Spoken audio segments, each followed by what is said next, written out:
नमस्कार दोस्तों, आज हम आपको पद्मा एकादशी की पूजा विधि, वामन ग्यारस की कहानी व डोल ग्यारस की कहानी सुनाने जा रहे हैं। तो चलिए शुरू करते हैं। मान्यता है कि इस दिन जो भी साधक विधि विधान से विष्णु भगवान का पूजन अर्चना करता है उसका भाग्य अपने आप ही बदल जाता है, क्योंकि ये परिवर्तनीय एकादशी है।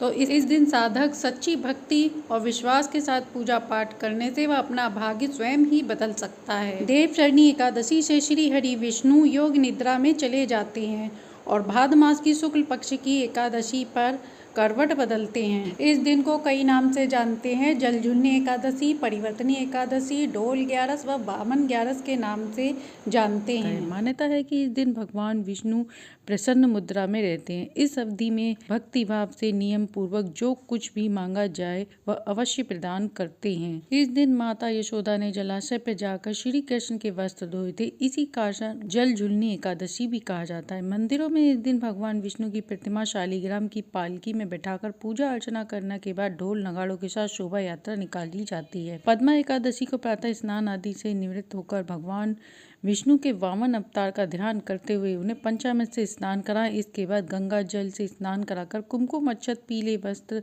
धारण कराएं, तुलसी पत्र चढ़ाएं, श्री हरि की पूजा करें, वामन दीप धूप नैवेद्य से भगवान विष्णु की आरती करें। साथ ही भगवान विष्णु के मंत्रों का जाप करें। माता लक्ष्मी के साथ उनकी पूजा करें, जिससे घर में धन वैभव सुख समृद्धि आती है। शास्त्रों के अनुसार इस दिन छाता, जूते, चावल, दही, जल से भरा कलश, चांदी आदि दान करना उत्तम फलदायी होता है।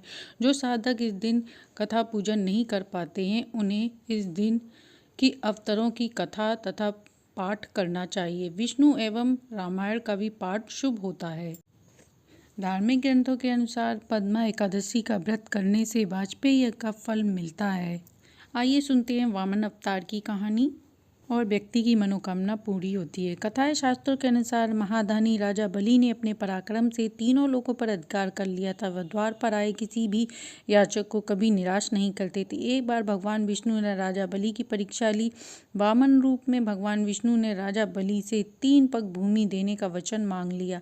भगवान विष्णु ने 2 पग में समस्त लोगों को नाप लिया। जब तीसरे पग के लिए कुछ नहीं बचा, राजा ने बलि ने वचन पूरा करने के लिए अपना सिर वामन ब्राह्मण के पैर के नीचे रख दिया। भगवान राजा बलि को इस भावना से बेहद प्रसन्न हुए और उन्हें पाताल लोक का राजा बना दिया। तो ये थी वामन अवतार की कहानी। अब सुनते हैं दूसरी डोल ग्यारस की कहानी। एकादशी का पालन पूरी श्रद्धा निष्ठा से किया जाए, क्योंकि एकादशी स्वयं भगवान श्री हरि की अंतरा शक्ति है, जो भगवान के शरीर से प्रकट हुई है। ऐसी परम पावन एकादशी को कई नामों से जाना जाता है, क्योंकि चतुर्मास के दौरान प्रभु योग निद्रा में शयन कर रहे होते हैं। भगवान विष्णु करवट बदलते हैं, इसलिए इस एकादशी को परिवर्तनी एकादशी भी कहते हैं। श्री कृष्ण अष्टमी के बाद आने वाली एकादशी को डोल ग्यारस, श्री कृष्ण के 18वें दिन माता यशोदा ने उनका जल पूजन अर्थात घाट पूजन किया था, इसलिए इस दिन को डोल ग्यारस के रूप में मनाया जाता है। कहीं कहीं इसे सूरज पूजा भी कहते हैं, कुआ पूजा भी कहते हैं। अब आइए सुनते हैं कथा। एक गांव में एक ब्राह्मण रहते थे। वह विष्णु भगवान के परम भक्त थे और रोज तालाब पर जाकर नहा धोकर बैठकर घंटों विष्णु भगवान की पूजा करते। तीनों समय विष्णु उपासना में लगे रहते।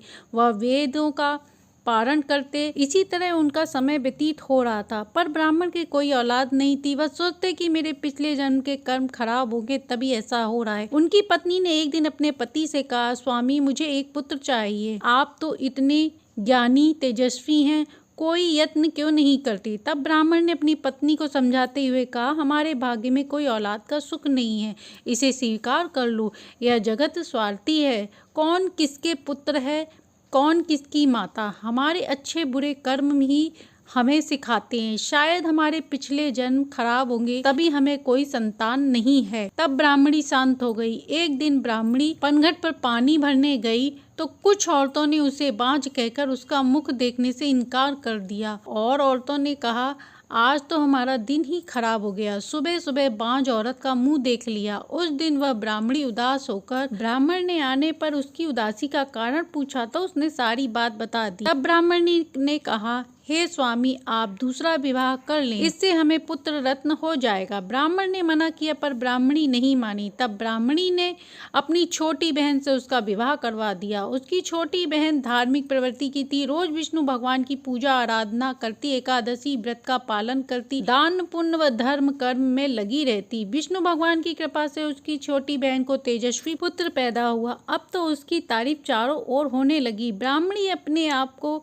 तुच्छ समझने लगी और वह अपनी बहन से ईर्ष्या करने लगी, क्योंकि सब जगह उसकी बहन की तारीफें होने लगी थी। सभी लोग उसे पूछने लगे थे। एक दिन भदवा मास की शुक्ल पक्ष की एकादशी थी। ब्राह्मण और उसकी छोटी बहन कल्याणी ने भगवान विष्णु के मंदिर में बैठकर पूजा पाठ जप तप हवन कर रहे थे। उस दिन उनका एकादशी का व्रत था। उनका पुत्र 9 वर्ष का हो गया था। उस दिन ब्राह्मणी ने पुत्र को घर के बाहर आकर मार कर जोर जोर से रोने लगी कि कोई मेरी छोटी बहन के पुत्र को मार कर चला गया। तभी वहां आसपास भीड़ इकट्ठी हो गई। सभी विष्णु मंदिर में जाकर ब्राह्मण और ब्राह्मणी को सारी बात बताई, लेकिन वह दोनों अपने मन को एकाग्र कर पूजा पाठ में लगे रहे। पूजा पूरी होने के बाद विष्णु जी ने उन्हें दर्शन दिया। ब्राह्मण और उसकी पत्नी विष्णु जी के चरणों में गिर पड़े। तब विष्णु भगवान ने उनको वर मांगने को कहा तो कल्याणी ने विष्णु जी से प्रार्थना की, हे प्रभु, मेरी बड़ी बहन को पुत्र सुख दीजिए, मेरी बहन का हृदय परिवर्तन करें। भगवान विष्णु तथास्तु कह के अंतर ध्यान हो गए। पूजा समाप्त कर दोनों लोग घर आए और मृत बालक को विष्णु भगवान के चरणों की धूल लगाई। तभी वह बालक अंगड़ाई लेते हुए आंख को मलते हुए उठ गया। जब ब्राह्मणी को पता चला कि उसकी बहन का पुत्र जीवित हो गया तो उसे अपनी गलती का एहसास हुआ और उसने अपनी छोटी बहन से माफी मांगी। छोटी बहन ने अपनी बड़ी बहन को पुत्र होने का आशीर्वाद दे वह अपने पुत्र को लेकर हमेशा के लिए वृंदावन चली गई। उसके जाने के कुछ दिनों बाद ब्राह्मणी को भी पुत्र रत्न प्राप्त हुआ। उसका भी हृदय परिवर्तन हो चुका था। वह भी विष्णु भगवान की पूजा पाठ जप तप में लगी रहती और हर एकादशी का व्रत करने लगी। तो ये थी डोल ग्यारस पर सुनी जाने वाली कहानी। तो ये थी पद्मा एकादशी व्रत की पूजा विधि, दोनों कहानियां, वामन अवतार और डोल ग्यारस की कहानी, जिसे सुनने से घर में सुख सौभाग्य व विष्णु भगवान जी की कृपा बरसती है। तो कहानी अच्छी लगी हो तो लाइक एंड सब्सक्राइब।